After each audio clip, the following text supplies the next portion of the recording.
Okay, so I'm going to try to keep these webinars to 20 minutes just so I don't lose you. Okay, so today we're going to talk about wellness, and in particular, we're going to talk about sleep.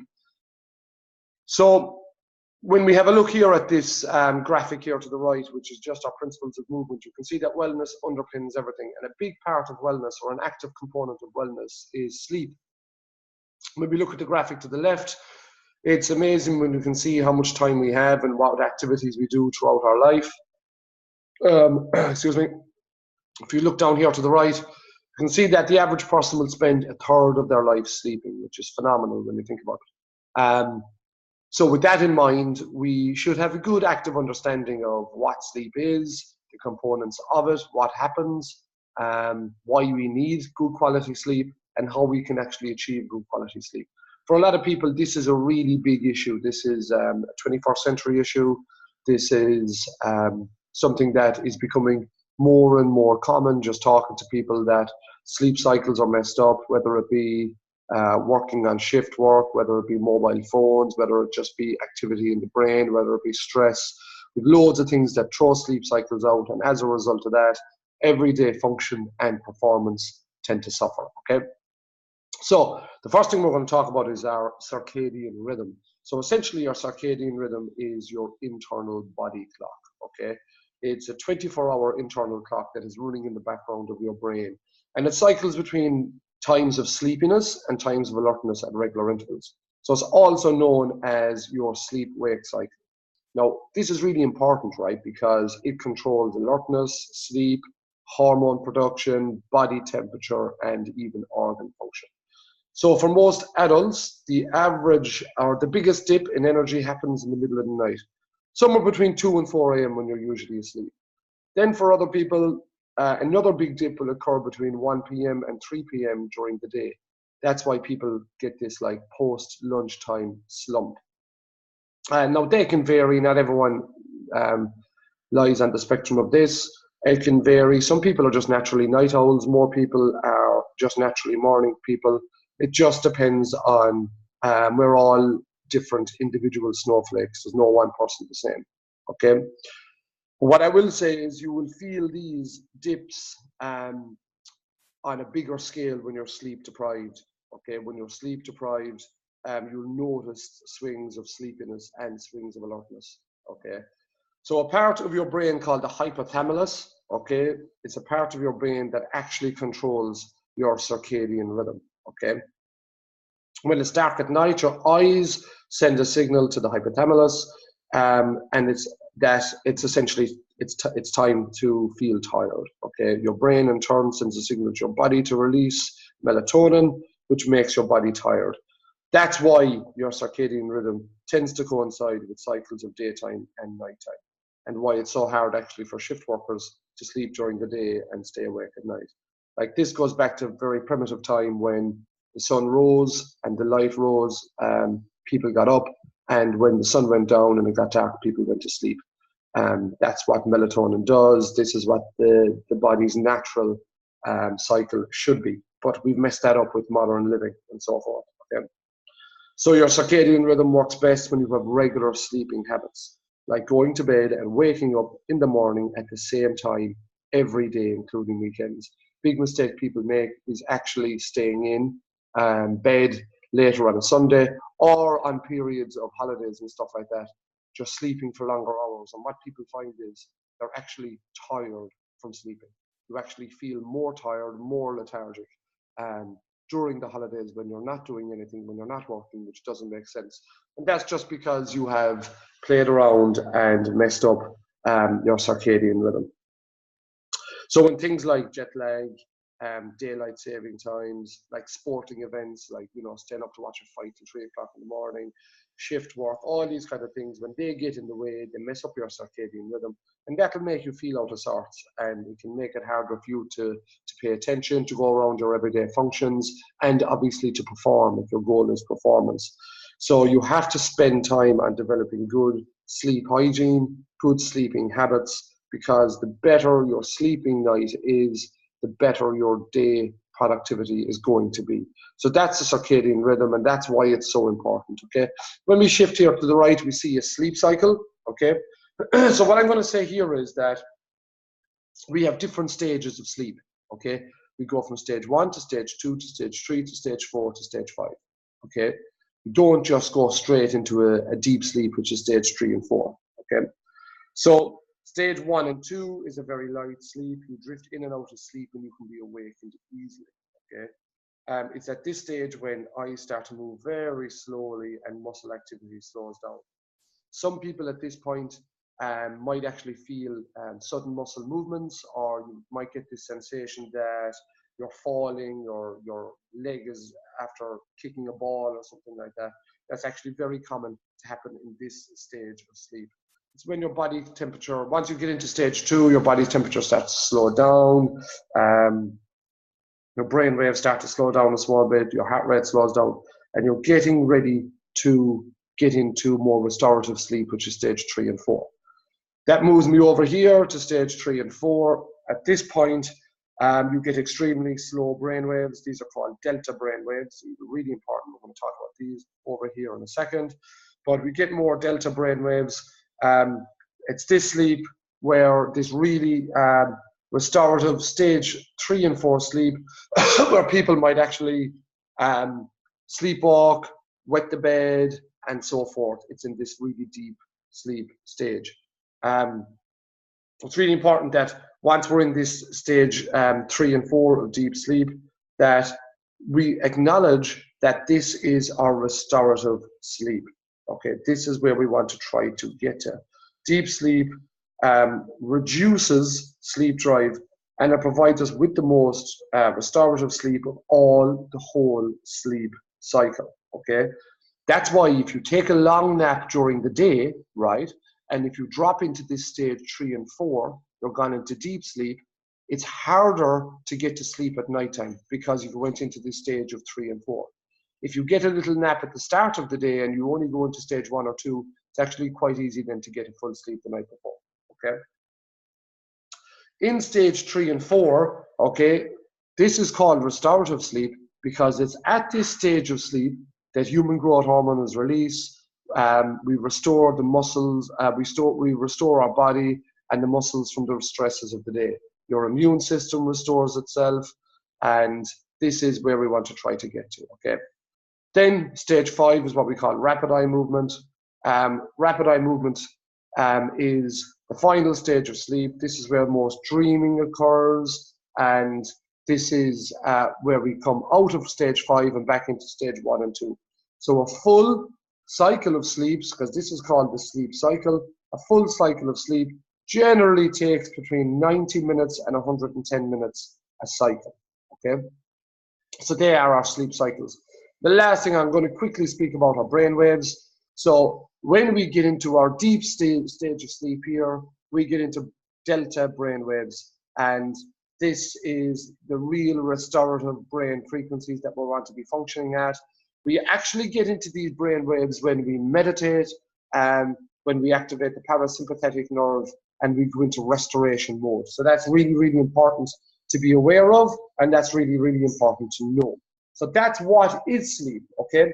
So the next thing we need to talk about is why sleep is so important, okay? Why sleep is so important.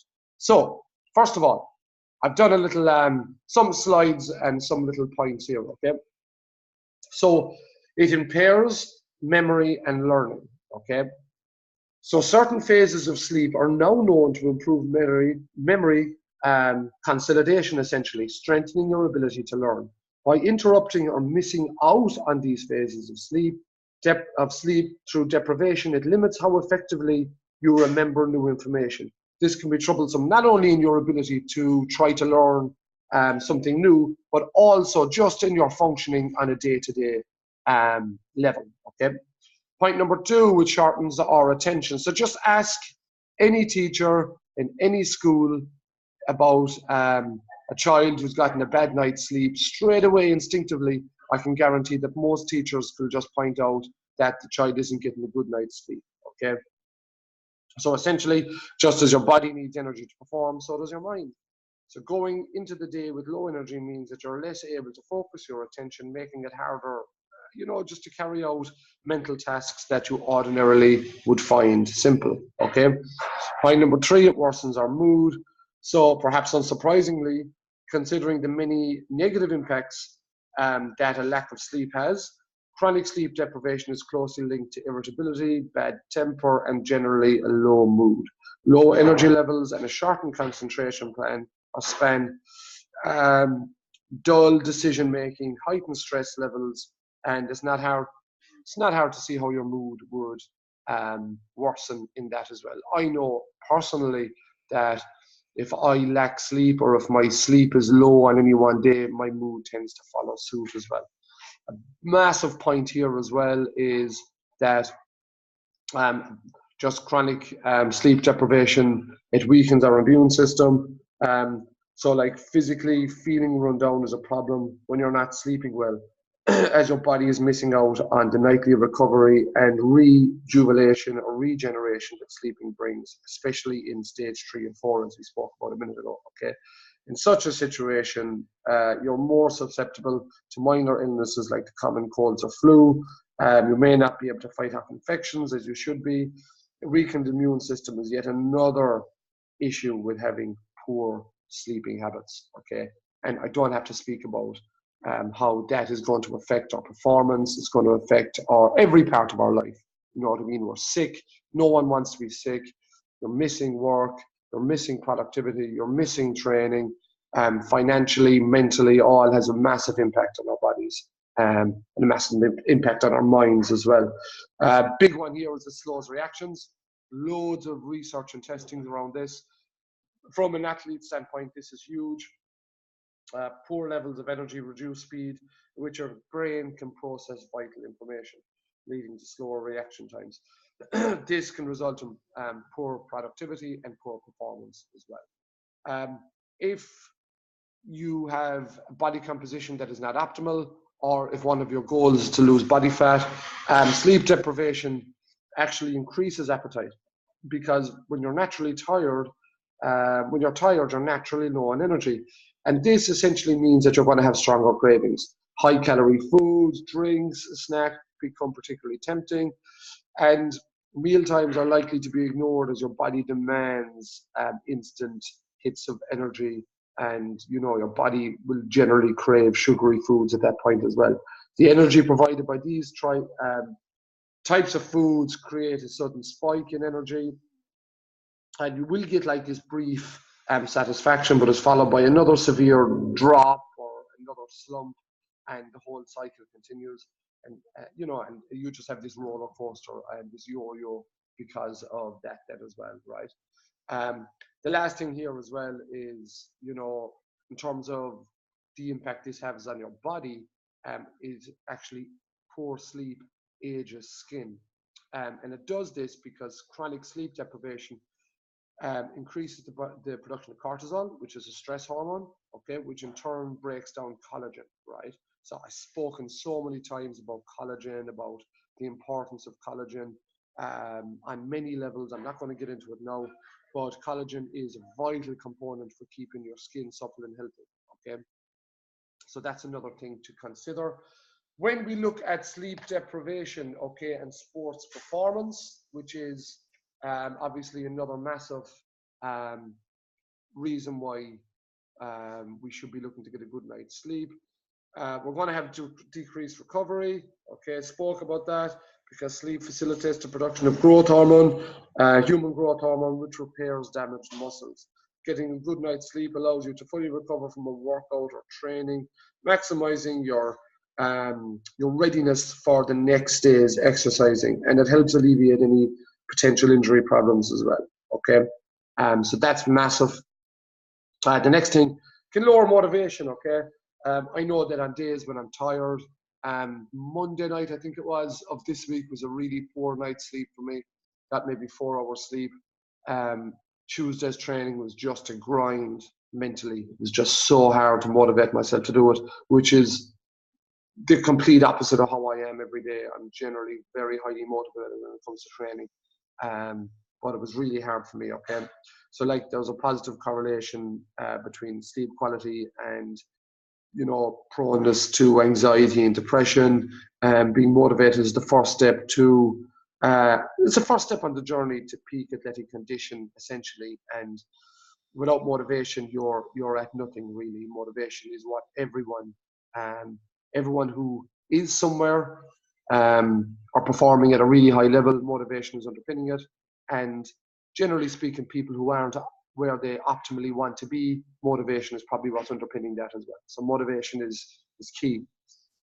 Good night's sleep can improve decision making and accuracy. Okay, so like I was reading a research study I think it was from Stanford, and it found when the women's tennis team extended their sleeping time to 10 hours per night for 5 weeks, they were able to hit more accurate tennis shots, as well as improving their sprint times. So there's loads of, I'll share these links up. There's loads of these research studies, but that was one that came out of Stanford. It was really interesting. The decision making, I spoke about that a while ago as well, as one of the drawbacks. So again, memory consolidation occurs when we're asleep.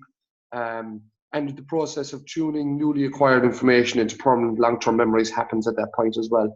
Sleeping well after training ensures that the stimulus carried out during the practice becomes ingrained in your overall ability, essentially. So it's really, really important to work through that as well, okay? And, you know, poor sleep can reduce stamina as well and reaction times. Okay, the quality of your night's sleep again can influence your ability to physically and mentally perform due to energy levels the next day from like a stamina standpoint. And reaction time, we spoke about that a while ago as well. So there's loads of food for thought there around how it affects our body, how it affects our physiology, and how in turn that affects our performance as well. This is a really good research. I'll link it up as well. It was just a study they'd done on, actually this didn't come up really well at all, did it? Okay, sorry about that, I'll share it up again. But again, athletes who sleep on average less than 8 hours a night, okay, have a 1.7 times greater risk of being injured for those who sleep more than 8 hours a night.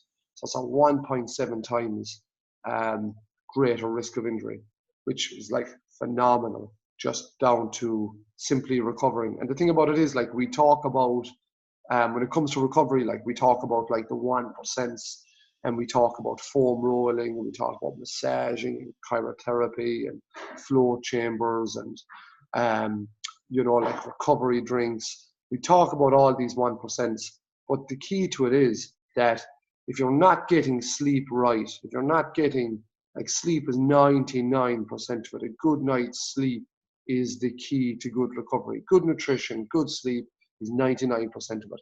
So don't focus on the 1% when it comes to recovery. Focus on the 99%, and a big part of that is getting a good night's sleep. So essentially, how is a good night's sleep achieved? All right. So first of all, what we have to do with this is just create positive habits and consistency. Having getting to bed at the same time every night and getting up at the same time every day, so that our circadian rhythm is in tune. Okay. What we don't want to do is, like, I don't drink anymore. I don't drink a whole pile. I know that, like, past 12 o'clock, I get groggy.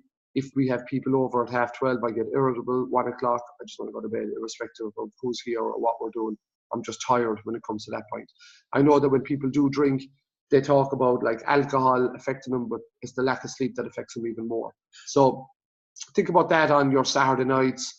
Think of what we're doing to the circadian rhythm if that is an issue with us as well.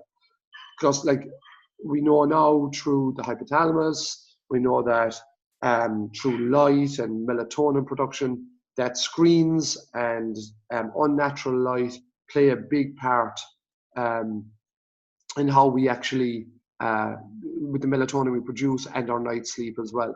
So we should try to stay away from screens at least 1 hour before we go to bed, whether it be mobile phones, whether it be televisions, whether it be whatever it is. A better option there is to have a book, read, practice some breathing techniques, even meditate, and try to put yourself to sleep and try to have your sleeping routine framed around that.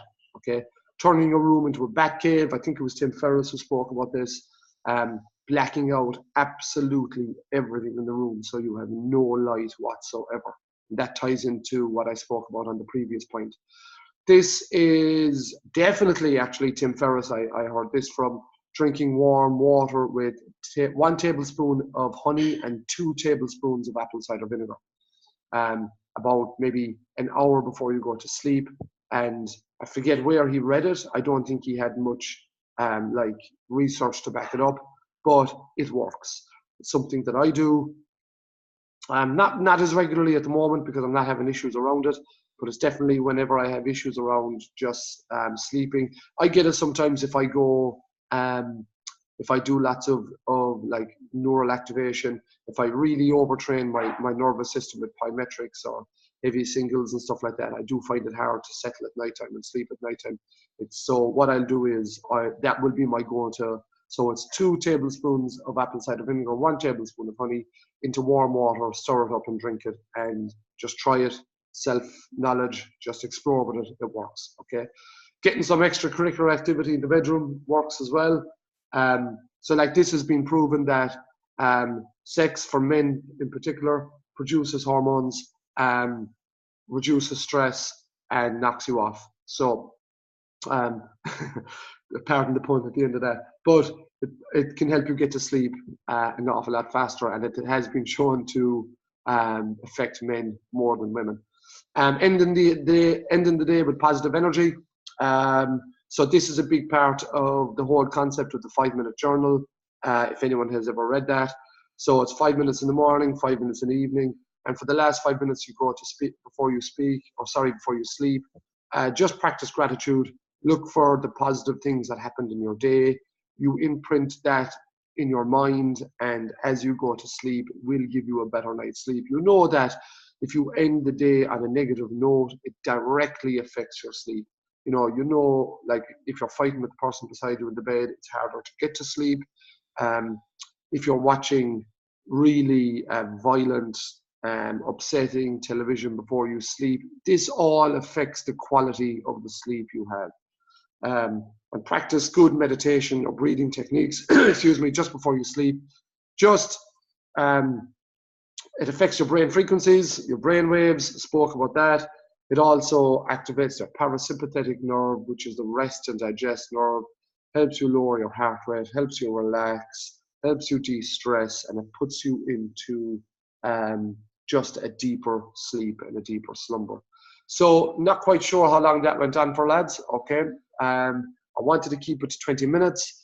There is sleep, really important, plenty food for thought on that. If you have any comments, don't ever be afraid to contact me individually. So important, lads. The productivity of our daytime, our performance, our health is all directly affected with the quality of the sleep we get. Okay, all right, that's all. Thank you.